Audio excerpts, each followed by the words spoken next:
Assalamualaikum warahmatullahi wabarakatuh. Tepangkeun nami abdi Pani Rahmawati, abdi di kelas 11 IPS 2. Abdi di dieu bade ngadugikeun biantara basa Sunda anu judulna pentingna ngabudayakeun literasi maca buku.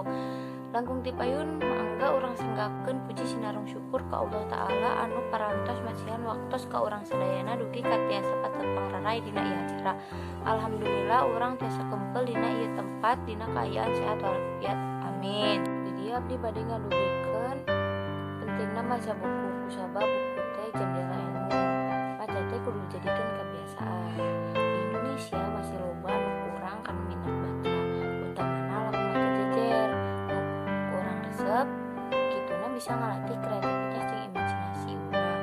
Tur henteu langsung oge, bacaan bisa nambah kosakata urang.